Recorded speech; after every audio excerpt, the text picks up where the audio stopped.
So today, my goal, again, is for you guys to be able to identify population and sample. We'll identify voluntary response samples and convenience samples, and we'll also look at a table of random digits to randomly select numbers to give ourselves a sample. Tomorrow, next week, we'll talk about simple random samples, stratified samples, and cluster samples. So we're going to say next week at this point. We just got that right. And we'll also talk about undercoverage, non-response, and how the wording of questions can be devised. So population, you have this filled in on your blank in your notes already. What is the population?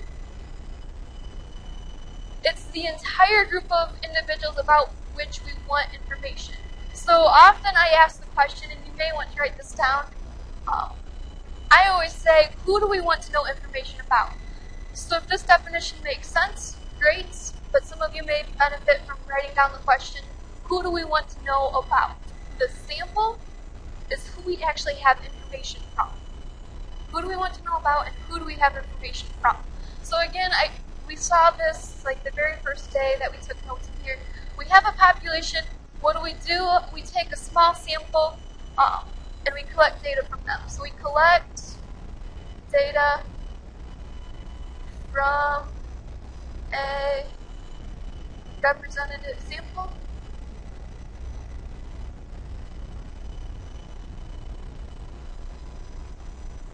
The reason I say representative is because if I want to know about the shoe size of all Northwest High School students, when I take my sample, it should be pretty representative of the entire population. I don't want to just take the senior girls, right? Because if I just survey senior girls, is that going to tell me about all the students at Northwest High School?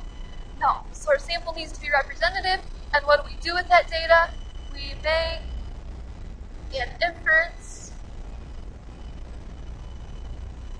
about the population. Oops. Make an inference about the population. So here's our first example. Identify the population and sample in each of the settings. Letter A, the student government at a high school surveys 100 students at the school to get their opinions about a change to the bell schedule. What's my population? Who do I want to know about? What students? The high school students. So the population just in general is all the high school students. Of my kids that attend that high school, I want to know about all the high school students and what's their opinion about changing the bell schedule. So my sample, who do I actually have the information from? The 100 students. 100 high school students.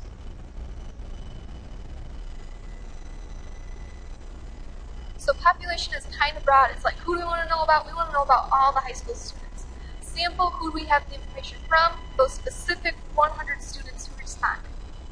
Part B, the quality control manager at a bottling company selects a sample of 10 cans from the production line every hour to see if the volume of the soda is within acceptable limits. What's the population? The cans, right? So what do we want to know about? All cans produced in an hour.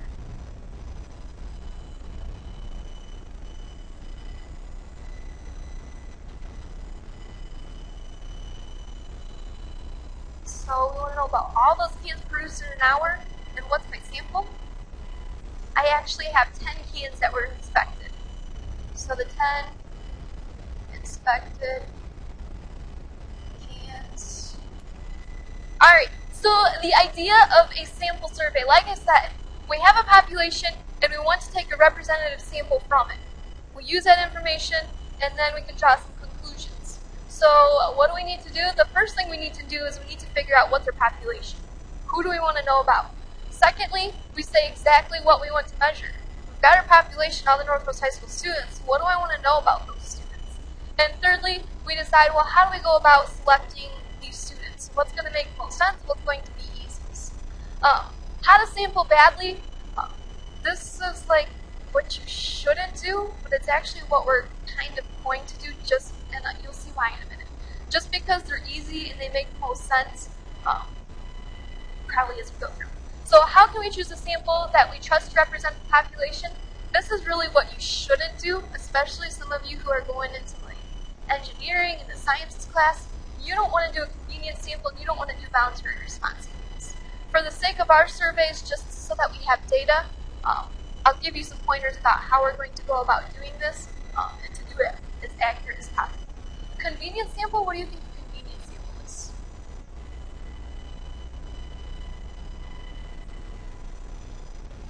You choose people you know that have a certain opinion. What else can happen? I could survey the first 10 kids that get to school in the morning, that'd be a convenience sample. Is it accurate? No.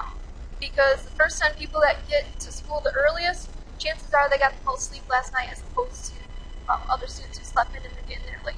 So what is a convenience sample? It is choosing individuals who are easiest to reach. Choosing individuals who are easiest to reach.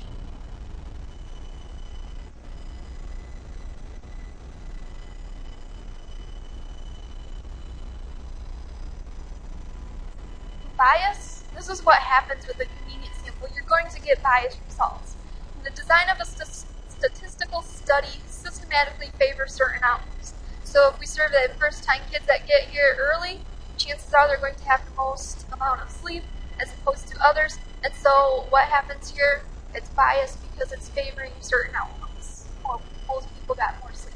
Voluntary response sample, this is where people choose themselves. They choose to participate.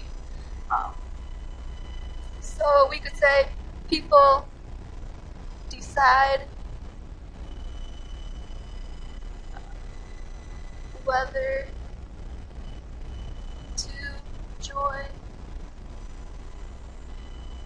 the sample in response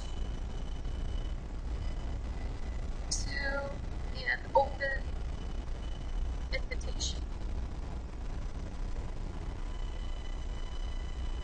People decide whether to join your sample in response to an open invitation. And what happens here is people with strong opinions, the people with the strong opinions are most likely to respond. The people with the strongest opinions are the most likely to respond.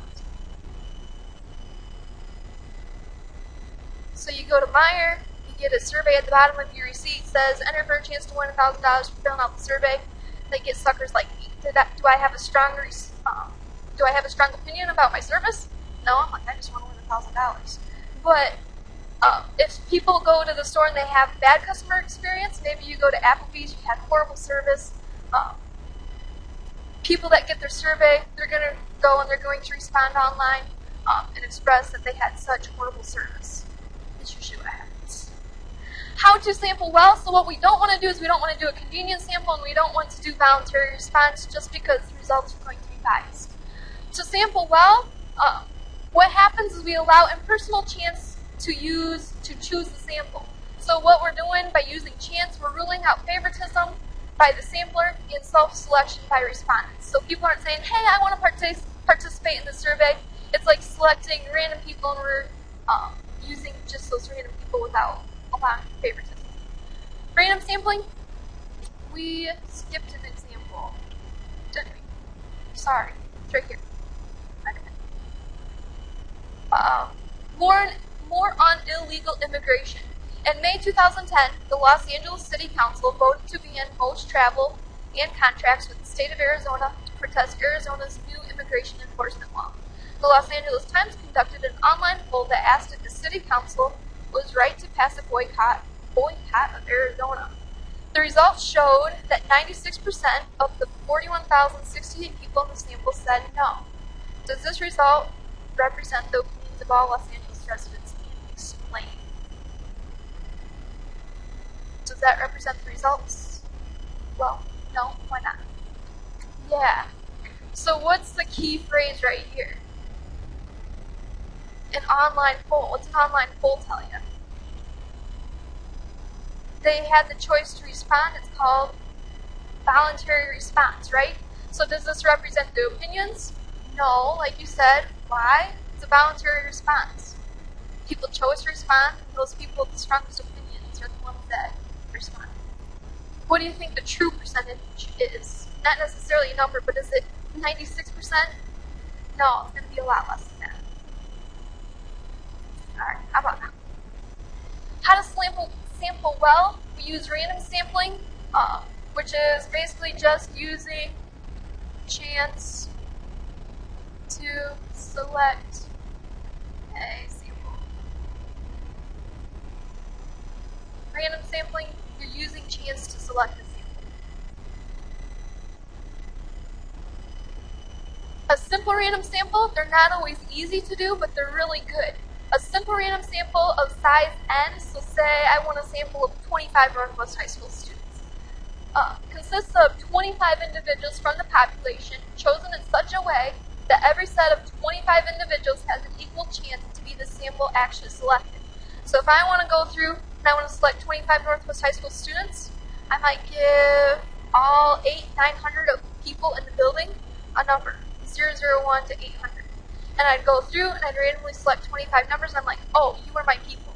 If I did it again, I'd get completely different results. So what happens here with the simple random sample, it's very possible, maybe not very likely, but it's very possible you could get a group of all females, you could get a group of all males, or a mixture of both. So how do we do this? We can use a computer to do that. We could do it in Excel. We're really not going to do that. We'll use our calculators, or we'll use a table of random digits. Do you guys have your calculators? When we use your calculator to select random numbers, this is usually the easiest and quickest. If you push math,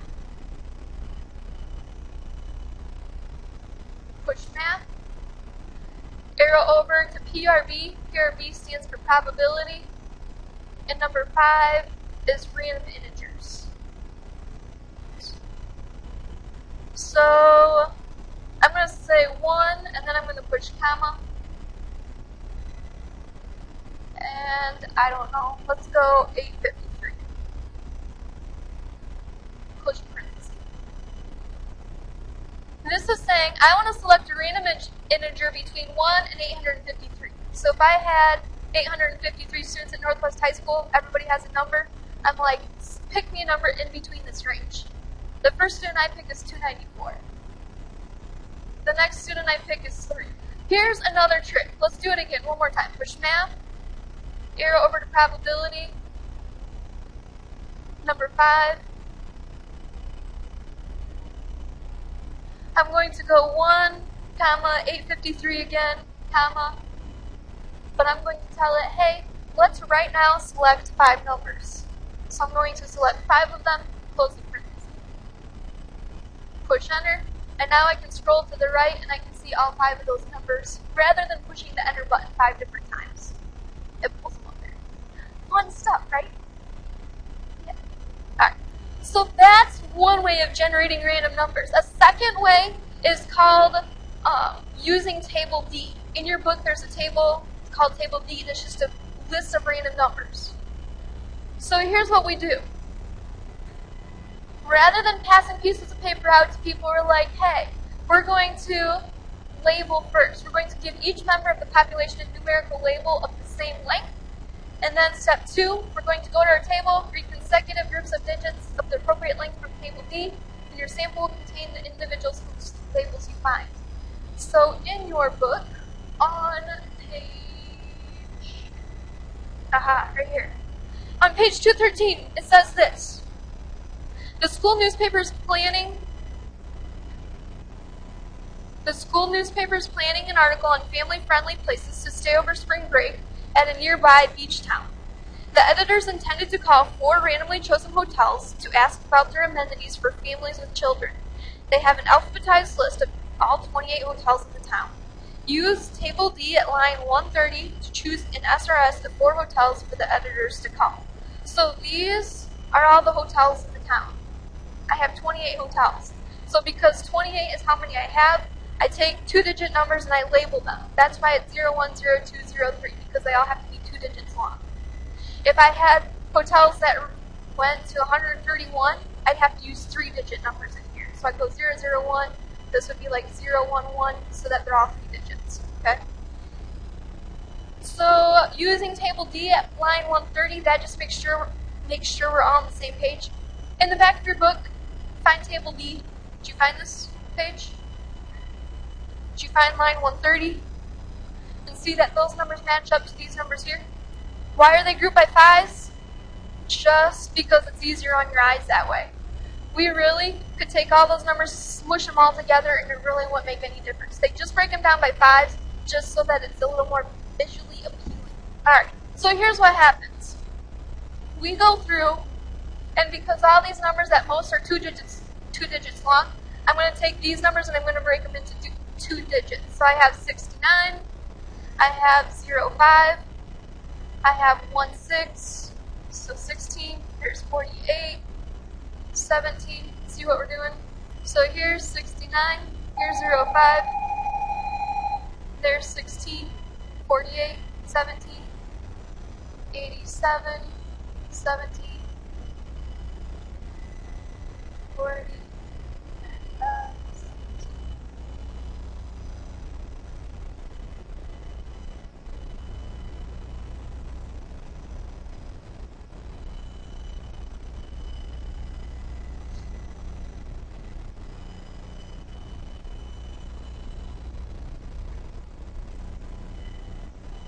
So reading straight across, 69, is that one of my hotels?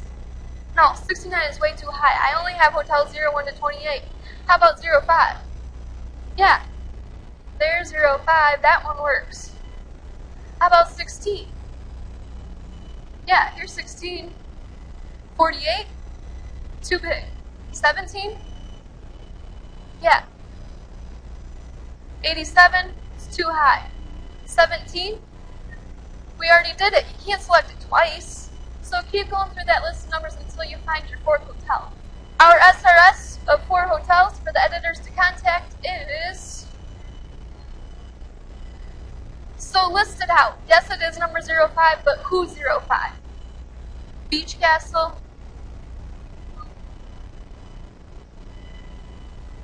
16 is the Radisson. 17 is Ramada, and 20 is Sea Club. You try the next one on your own. Says the management company of a local mall plans to survey a random sample of 3 stores to determine the hours they would like to stay open during the holiday season. Use table D at line 101 to select an SRS of size 3 stores. So here's where you gotta dig into your book. I didn't give you the numbers this time. Use line 101 just to make sure in this case we're all on the same page. Do we have those?